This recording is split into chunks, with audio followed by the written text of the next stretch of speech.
সাংবাদিকদের সংগঠন হচ্ছে বাংলা প্রেস ক্লাব এবং এখানে আমাদের সক্রিয়ভাবে অংশগ্রহণ করেন। শিক্ষাগত যোগ্যতা ঐতিহ্যবাহী এই প্রতিষ্ঠান কর্তৃক আমাকে আমন্ত্রণ জানানোর জন্য। মেম্বারশিপের আওতায় আমরা মোটামুটি এখানকার যে যতগুলো টেলিভিশন আছে, দুটো কিডনি, একটা হার্ট ট্রান্সপ্লান্টে আমরা হেল্প করেছি। এভাবে এটা ডাইরেক্ট ক্রিকেট আলাদা টুর্নামেন্ট হয় আমাদের মধ্যে বিভিন্ন হাউসের মধ্যে, বাট আমাদের মৌলিক একটা কাজ হচ্ছে 2 বছরে অন্তত ব্যাখ্যা দিয়েছে কিনা এবং আপনারা কিভাবে এই ড্যামেজ কন্ট্রোল করছেন। সহজ কথায় কমিউনিটি কনসার্ন বা কোন তথ্য শুনতে একজন সংবাদ আমরা we are open to every suggestion. হ্যাঁ, তো সেটা নিয়ে আমরা কিন্তু একসাথে কাজ করতে পারি। ছিলেন কলকাতায় প্রথম নারী ডেপুটি হাই কমিশনার এবং মিশনের প্রধান। ইনকাম দিয়ে আমরা আমাদের কিছু খরচ চালাই, যেহেতু আমরা এখানে ভলেন্টারি সংগঠন। আমরা আমাদের আজকে যারা লাইফ মেম্বার আছে তাদের অবদান মানে একেবারে অবশ্যই এসেছে। আনোয়ার ইসলাম ওবি বা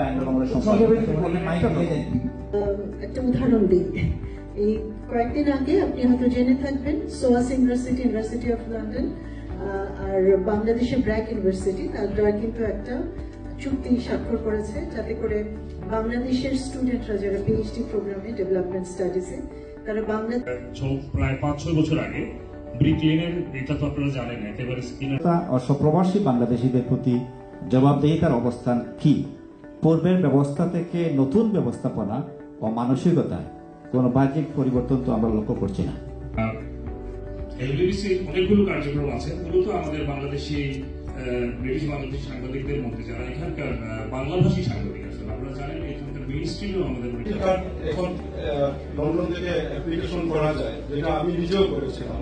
তো সেটা ডিসেম্বর লাস্ট ইয়ার।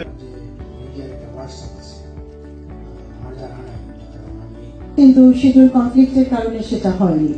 তো এটা হতেই পারে, এটা সরকারি সফর হিসেবে তারা আমন্ত্রণের আহ্বান, বেড়াতে যাওয়ার বা সফরের আহ্বান জানিয়েছে।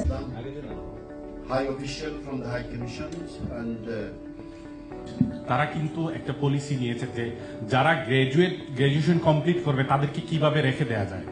So after completing graduation post study work visa দিয়ে 2 বছর এদেরকে যাচাই বাছাই করে এখানে রেখে দেওয়ার একটা যেটা নিয়ে আসছে।